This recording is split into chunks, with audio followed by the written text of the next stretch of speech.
Organisational behaviour part 50 में हम लोग बात करेंगे, दो चीज़ों के ऊपर बात करेंगे। एक सोर्सेज या कॉजेज ऑफ कॉन्फ्लिक्ट के फॉर्म में समझ लीजिए, और दूसरा जो है इफेक्ट ऑफ कॉन्फ्लिक्ट है। ठीक है, सोर्सेज या कॉजेज ऑफ कॉन्फ्लिक्ट में बहुत सारे हैं, वन बाय वन जैसे देखते हैं। ऑर्गेनाइजेशनल चेंज, अगर मान लीजिए ऑर्गेनाइजेशन एक पर्टिकुलर पैटर्न पे चल रहा था, उसके बाद वो चेंज हो गया तो फिर वो कॉन्फ्लिक्ट का कारण होता है। जैसे कि अभी जैसे स्कूल में पढ़ाने लिखाने का काम हो रहा था, कॉलेज इंस्टीट्यूट में पढ़ाने का है, उसके बाद ऑनलाइन करिए तो थोड़ा सा कॉन्फ्लिक्ट होता है। फिर दूसरा मेन रीजन होता है पर्सनैलिटी क्लैशेस। जैसे मान लीजिए हमने आपको पर्सनैलिटी के बारे में बताया था, कोई टाइप ए है कोई टाइप बी है, तो दोनों में क्लैशेज होंगे। क्यों? क्योंकि एक एकदम ओपन माइंड है, एक एकदम रिजर्व नेचर का है, तो उस वजह से भी बहुत सारी वजह क्लैशेज होते हैं। फिर डिफरेंट सेट ऑफ वैल्यूज, लोगों के डिफरेंट सेट ऑफ वैल्यूज हैं।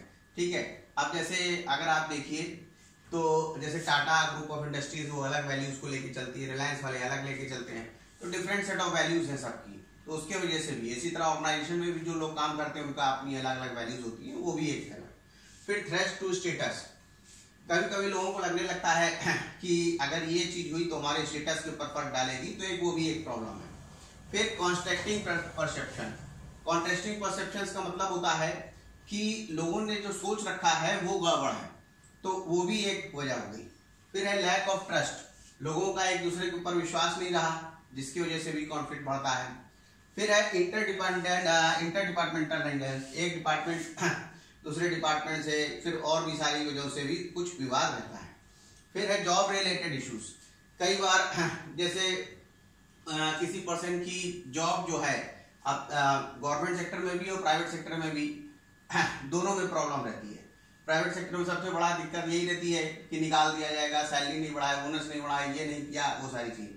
गवर्नमेंट सेक्टर में अलग है, किस जगह पे हमको रखा हुआ है, ये सारी चीजें, इमरजेंसी ड्यूटी लगी हुई है, ये सारी बातें, और भी बहुत सारे एजेंडा होते हैं जो कॉजेज ऑफ कॉन्फ्लिक्ट होते हैं। अब इसका एक पॉजिटिव इफेक्ट भी आता है, एक निगेटिव भी आता है। पॉजिटिव इफेक्ट आता है कि कभी कभी ये मोटिवेटिंग फैक्टर के फॉर्म में काम करता है।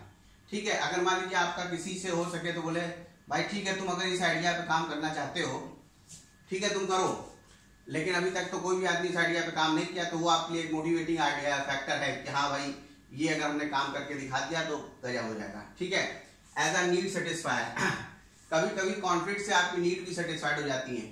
कोई विवाद हुआ, आप कहीं पेमेंट मांग रहे थे या मतलब सैलरी की हाइक मांग रहे थे, और फिर कुछ विवाद हुआ, कॉन्फ्लिक्ट हुआ, आपने जाके बात बताई, उन्होंने भी उस चीज को कंसीडर किया, तो नीड सेटिस्फायर के फॉर्म में भी होता है।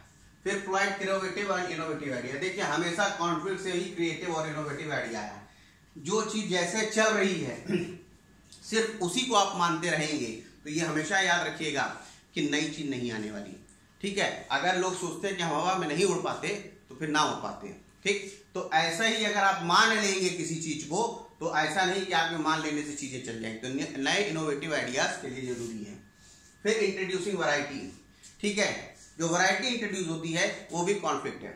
मीठा नमकीन दो टेस्ट है, बोले इसके अलावा कोई दुनिया में टेस्ट ही नहीं हो सकता। क्यों नहीं हो सकता भाई? मीठा नमकीन कड़वा बना लिए, फिर मीठा खटमिठा बना लिए, फिर तीनों मिला के बना दिए, तो वो सब कॉन्फ्लिक्ट का नतीजा है। फिर क्रिएट अंडरस्टैंडिंग, कभी कभी कॉन्फ्लिक्ट से अंडरस्टैंडिंग भी क्रिएट होती है। कैसे? कॉन्फ्लिक्ट हुआ, विवाद हुआ, उन्होंने अपनी बात की, आपने अभी, तब आपको समझ में आएगा कि अच्छा ये ऐसी बात है, वो अपना दूसरा भी पर्सन बताएगा।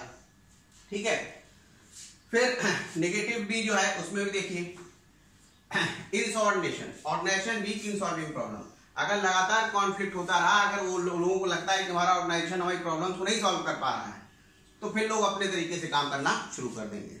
ठीक है, किसी भी जगह पे। फिर है ड्रॉप इन प्रोडक्टिविटी, अगर आदमी कॉन्फ्लिक्ट को दिमाग में रख के चलेगा तो उसकी प्रोडक्टिविटी कम हो जाएगी। लैक ऑफ डायरेक्शन, कोई पर्टिकुलर डायरेक्शन नहीं रहेगा। फ्रेगमेंटेशन, राइवल फ्रैक्शंस बन जाएंगे, कुछ लोग फेवर में रहेंगे, कुछ लोग अगेंस्ट रहेंगे, ये, और नए आइडियाज नहीं आ पाएंगे क्योंकि वही पुराना लीक पे सारा काम चलता रहेगा। और क्वालिटी ऑफ वर्क भी डिटोरेट होगी, जब आदमी का कायदे से मन नहीं लगेगा तो चीजें ठीक से बन भी नहीं पाएंगी। तो आज के लेक्चर में इतना हमने कंप्लीट किया। Okay, thank you.